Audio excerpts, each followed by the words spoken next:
Cada mañana, mucho antes de que el estrépito de los carruajes y el murmullo de millones de almas despertaran a la Roma imperial, Marco Aurelio se enfrentaba a una pregunta que hacía temblar los cimientos de su propia mente.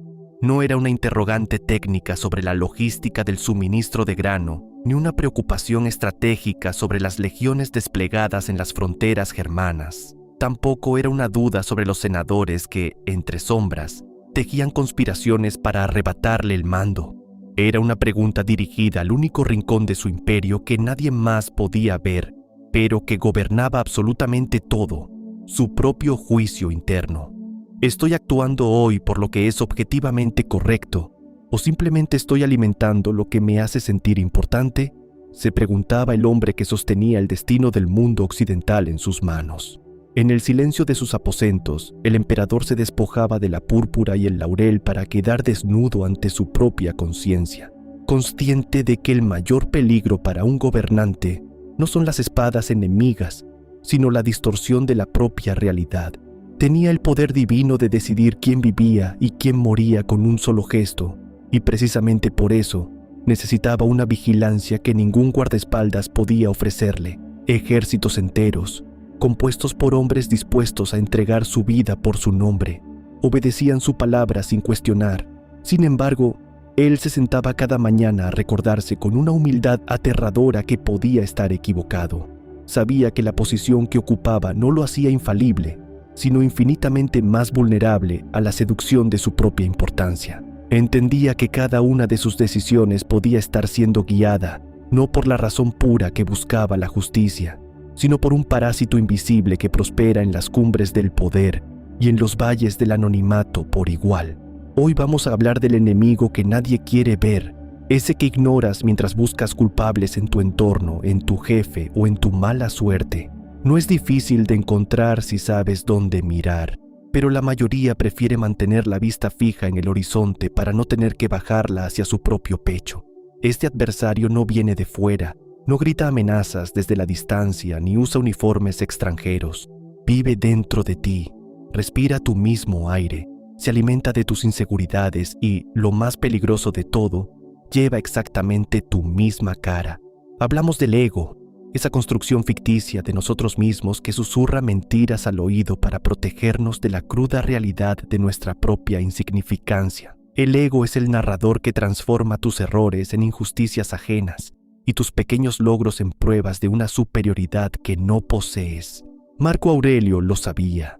El emperador que se cree Dios deja de ser hombre, y el hombre que se cree dueño de la verdad deja de buscarla. El ego no es tu personalidad, es la prisión que te impide desarrollarla con autenticidad y rigor. A menudo confundimos el ego con la confianza, pero son fuerzas opuestas. Mientras la confianza se basa en la competencia real y la resiliencia, el ego se sostiene sobre la fragilidad del reconocimiento externo.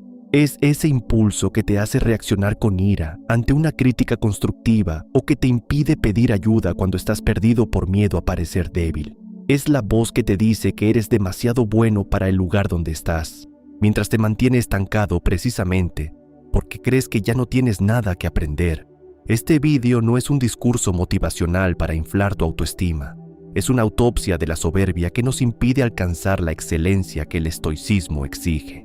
Vamos a desmantelar la idea de que necesitas ser especial para ser valioso y vamos a confrontar la realidad de que tu ego es el mayor obstáculo entre tú y la paz mental que tanto persigues. Si no aprendes a identificar sus trucos, terminarás siendo el esclavo de una imagen que tú mismo has creado y que el mundo se encargará de destruir tarde o temprano.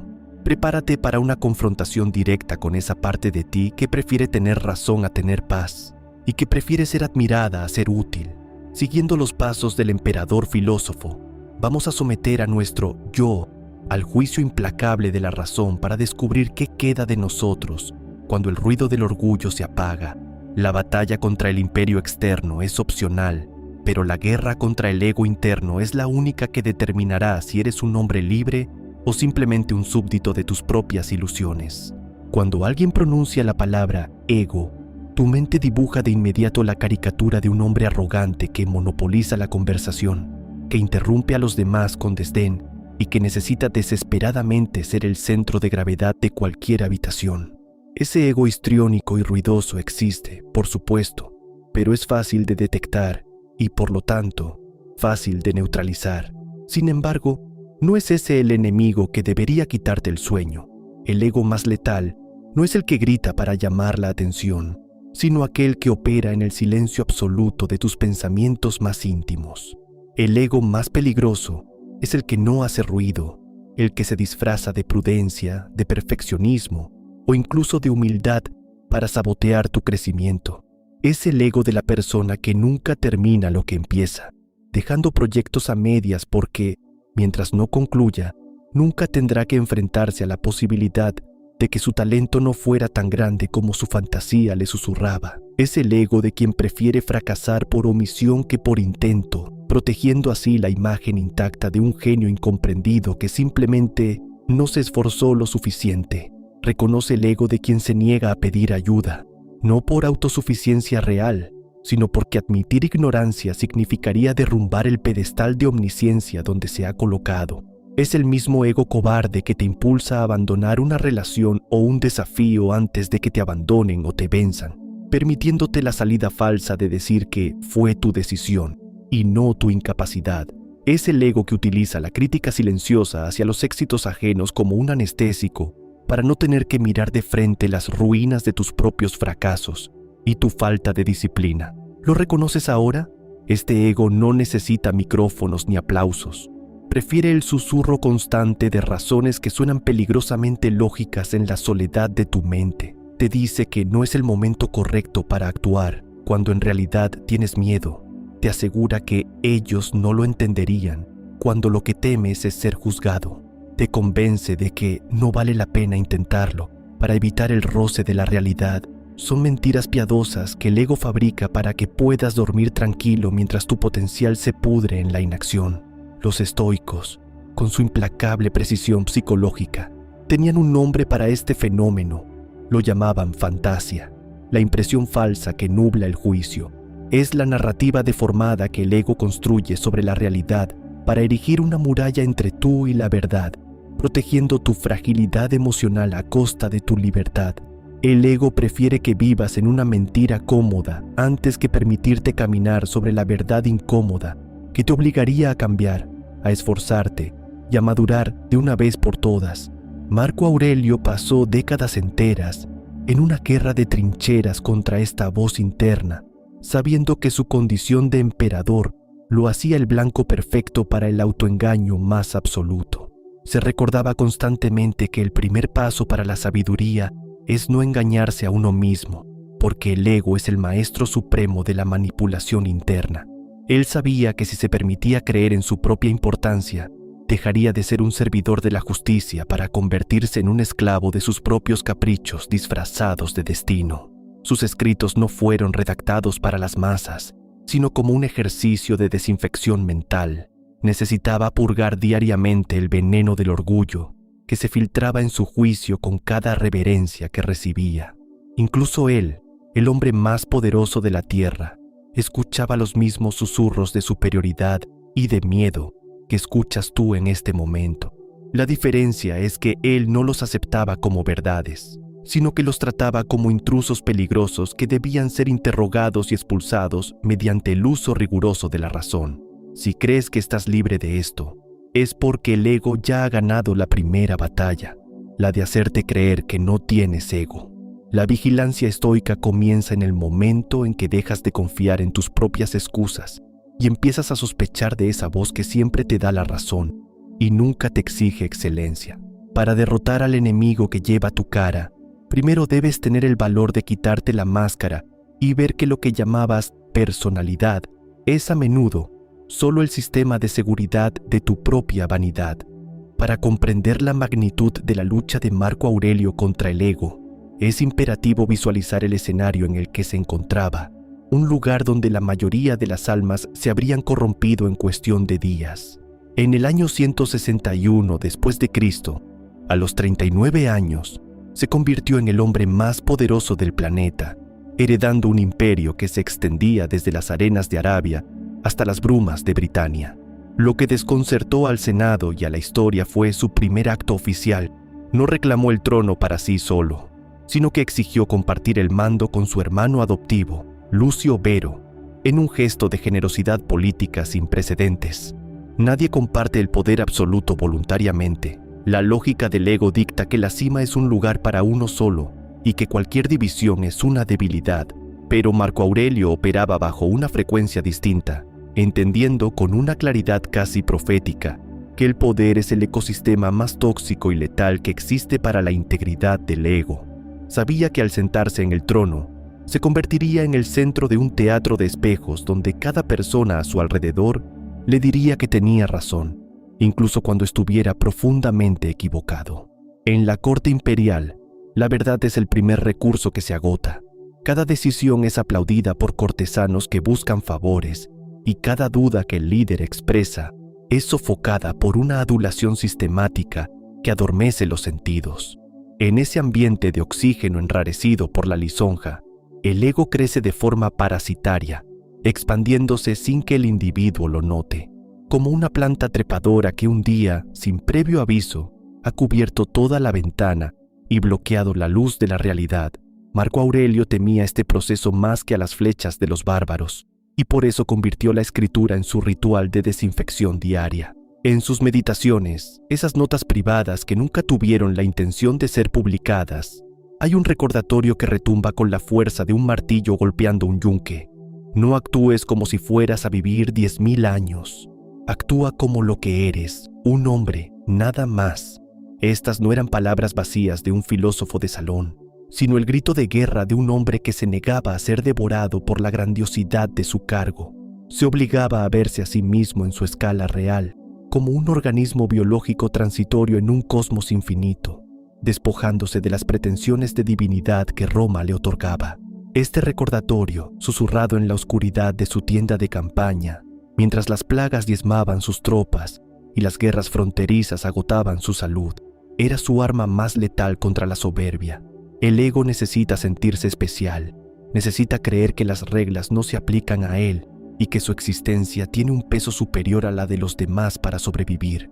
Marco Aurelio, al definirse simplemente como un hombre, le negaba al ego el alimento que necesitaba, manteniéndose anclado a la tierra mientras el mundo intentaba elevarlo a los cielos. Hubo un momento crítico en su reinado donde este entrenamiento fue puesto a prueba de la manera más cruda posible: la traición de su general más brillante, Avidio Casio. Casio, aprovechando un rumor sobre la supuesta muerte del emperador, se proclamó soberano y arrastró a una parte del imperio a la rebelión.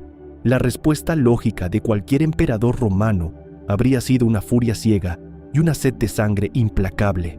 El ego herido exigía una demostración de fuerza que recordara al mundo quién era el verdadero dueño del trono.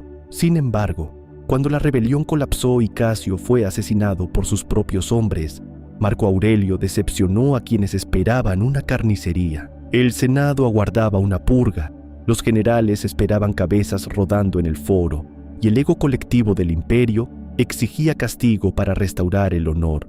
Pero Marco Aurelio perdonó a las familias de los rebeldes, a los soldados engañados y a los senadores que habían conspirado en su contra, quemando las cartas de los traidores sin leerlas para no tener motivos para odiarlos. No perdonó por debilidad, sino por una fuerza superior que el ego no puede comprender. Entendió que la venganza es solo vanidad disfrazada de justicia. Sabía que ejecutar a sus enemigos solo serviría para alimentar su propia importancia y para sembrar más resentimiento en un imperio que necesitaba estabilidad. Al actuar con clemencia, Marco Aurelio demostró que el ego es siempre el peor consejero en los momentos de crisis, y que la verdadera victoria no consiste en aplastar al otro, sino en negarse a ser como aquel que te hizo daño. Si Marco Aurelio poseía todos los recursos del mundo conocido para justificar un ego colosal, Epicteto representaba el extremo opuesto del espectro humano. Él no poseía absolutamente nada. Nació en la esclavitud, sin propiedades, sin derechos legales y sin un nombre propio que reflejara su linaje.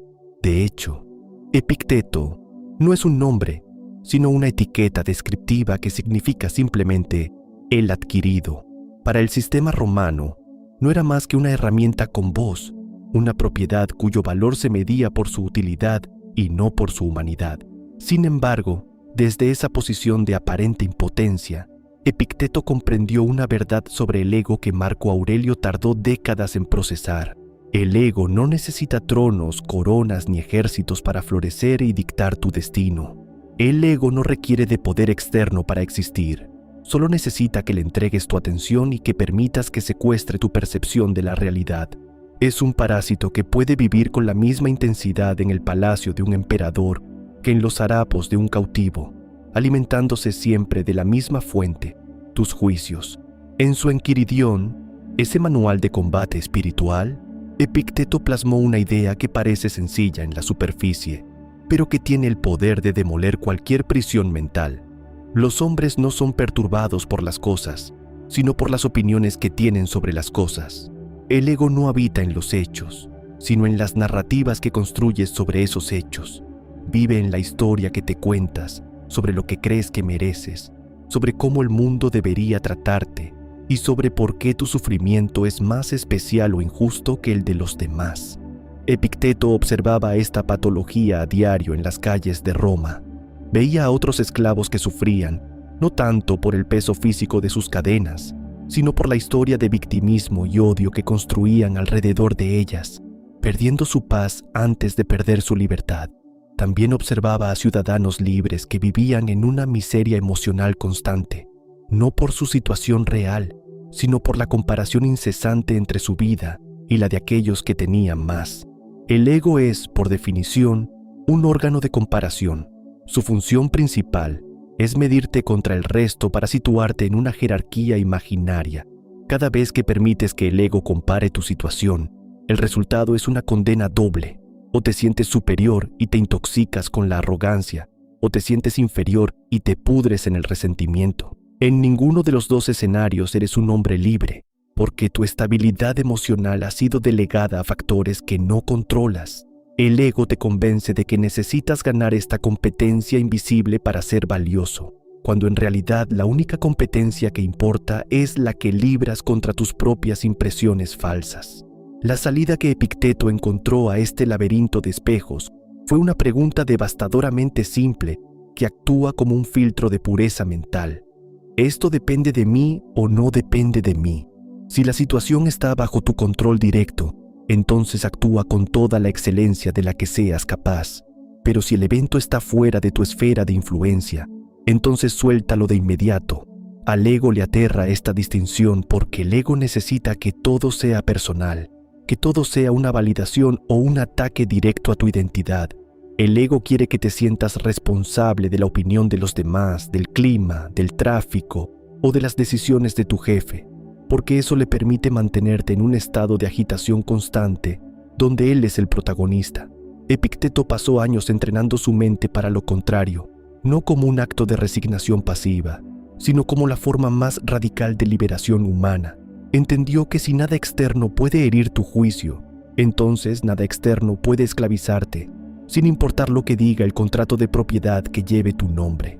Murió siendo el filósofo más respetado e influyente de su tiempo, un hombre que no dejó edificios ni imperios, pero que legó una tecnología mental que sigue liberando mentes 2000 años después. Su vida es el testimonio final de que la verdadera riqueza no es acumular posesiones, sino reducir el tamaño del ego hasta que éste deje de ocupar el espacio de tu razón.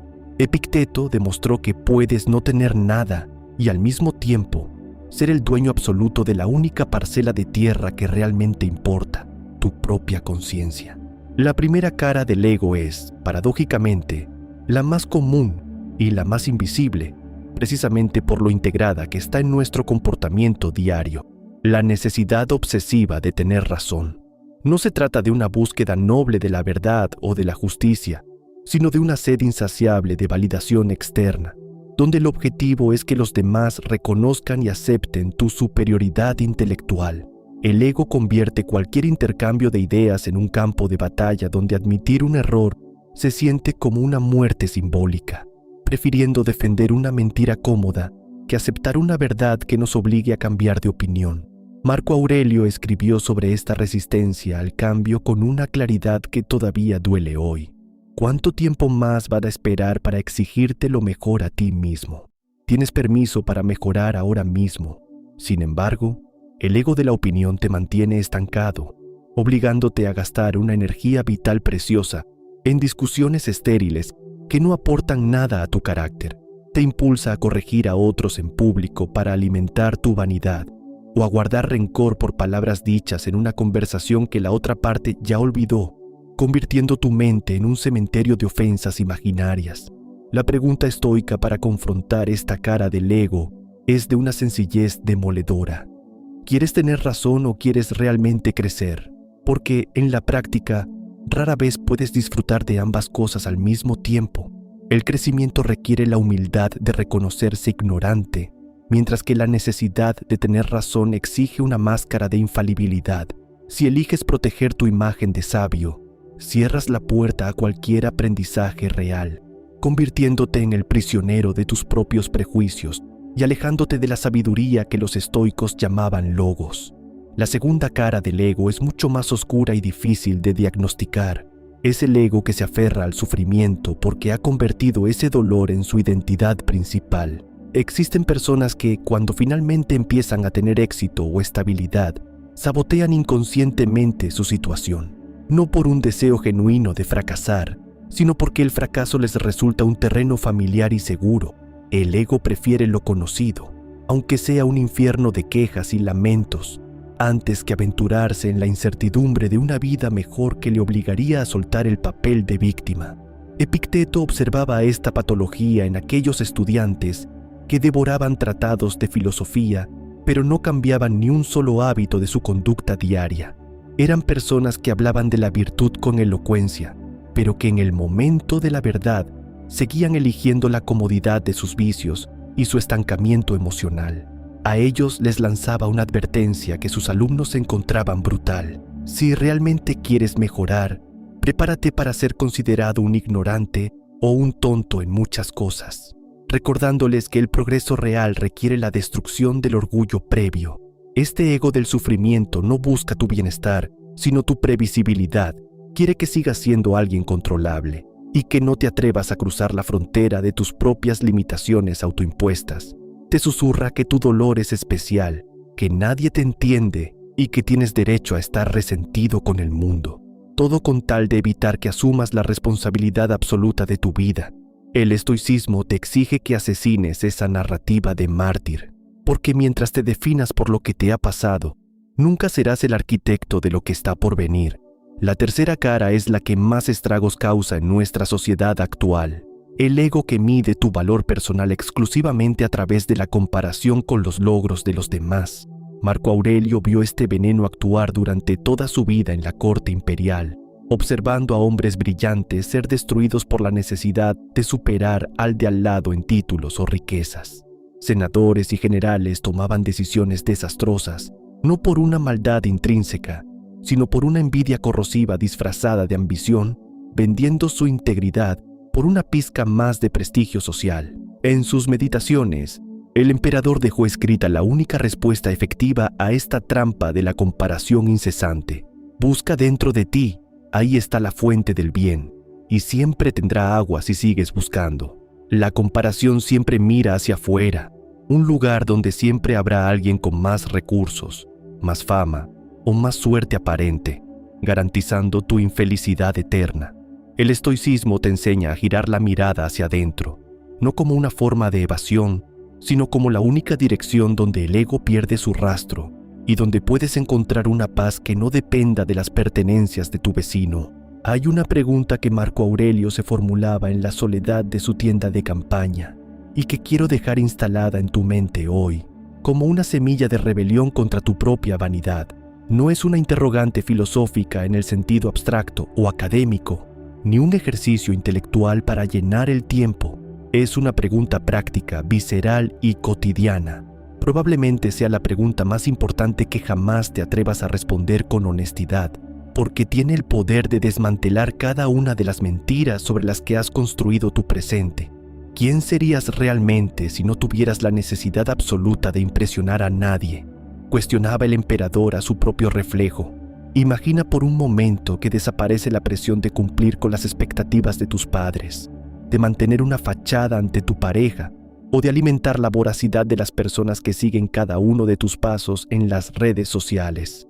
Elimina la mirada inquisidora de tu jefe, la competencia silenciosa con tu vecino y, sobre todo, la lealtad ciega a esa versión de ti mismo que construiste hace 10 años y que hoy te queda estrecha y asfixiante.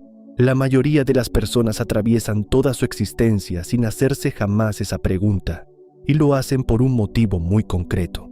La respuesta da un miedo paralizante, porque sin el ego que fabrica la imagen pública, sin la necesidad de aprobación que nos da una dirección artificial, y sin la comparación constante que nos sirve de medida, el vacío resultante es aterrador. Sin esos andamios externos que sostienen tu importancia, lo que queda debajo es algo mucho más simple, mucho más crudo y mucho más real. Quedas tú, despojado de adornos. Los estoicos sostenían con una convicción inquebrantable que eso que eres, cuando no hay absolutamente nadie mirando, es lo único real que posees en este universo.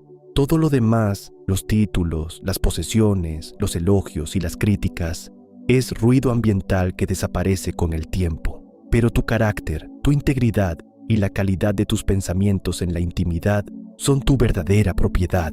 El ego es una construcción social que busca seguridad en el exterior, mientras que la virtud es una construcción interna que solo necesita la validación de la propia razón.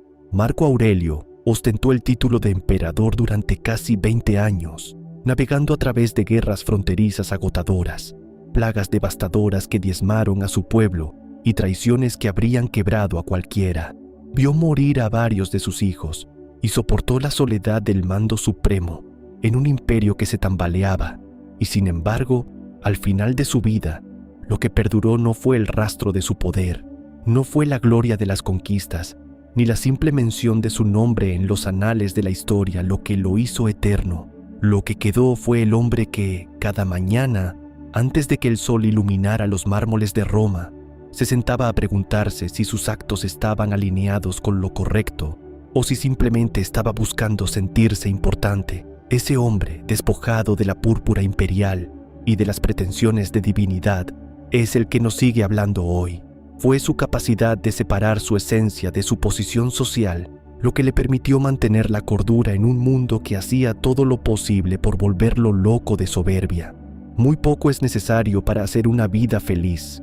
Está todo dentro de ti, en tu forma de pensar, escribió Marco Aurelio en uno de sus momentos de mayor lucidez. El ego es un motor insaciable que te convence de que siempre te falta algo para alcanzar la plenitud. Más reconocimiento, más poder, más seguidores o una certeza externa que te confirme que eres suficiente. Es una carrera que no tiene meta, porque el ego nunca dice basta. Siempre hay un nuevo peldaño que escalar para satisfacer una sed que no nace de la necesidad, sino de la vanidad. El estoicismo, por el contrario, te entrega una verdad revolucionaria. Ya eres suficiente tal como eres en este instante, siempre que tu voluntad esté alineada con la virtud. El trabajo de toda una vida no es acumular trofeos para demostrar tu valía al mundo, sino aprender a creer en esa suficiencia interna sin necesitar que nadie más te lo confirme con un aplauso. La verdadera libertad comienza cuando dejas de ser un rehén de la opinión ajena y te conviertes en el único juez soberano de tu propio camino. Esa pregunta que acabo de lanzarte al centro de tu conciencia. ¿Quién serías realmente si no tuvieras la necesidad de impresionar a nadie? No es una interrogante que admita una respuesta rápida o superficial. Es una herida que debe quedar abierta. Un proceso de desmantelamiento que requiere tiempo, coraje y una honestidad brutal que la mayoría de las personas no está dispuesta a ejercer. No intentes responderla con frases hechas. Deja que la pregunta te persiga en tus momentos de silencio, cuando las luces se apagan y las máscaras sociales ya no tienen a quién seducir. Marco Aurelio, con todo el peso del imperio sobre sus hombros, tardó décadas de práctica diaria en aproximarse a esa esencia desnuda, luchando contra la inercia de la gloria. Epicteto, por su parte, pasó una vida entera perfeccionando esa misma libertad en las condiciones más duras y deshumanizantes que existen. demostrando que no necesitas nada externo para poseer tu propia alma. Ambos entendieron que el ego es una piel muerta que debemos mudar constantemente si queremos que la verdad de lo que somos pueda finalmente respirar y crecer. En el próximo video vamos a abordar una herramienta fundamental en esta guerra contra la vanidad, el silencio como arma estratégica. Exploraremos por qué los estoicos consideraban que aprender a callarse, a contener la opinión y a habitar el vacío verbal era una de las formas más poderosas y subestimadas de vencer al ego. Veremos cómo el silencio no es ausencia, sino presencia absoluta, y cómo esa práctica milenaria tiene el poder de transformar radicalmente la manera en que te relacionas con los demás y contigo mismo. Si este video ha movido algo en tus cimientos, si has sentido que tu ego se retorcía ante la posibilidad de perder su control sobre ti, prepárate, porque el siguiente paso va a ir más adentro todavía.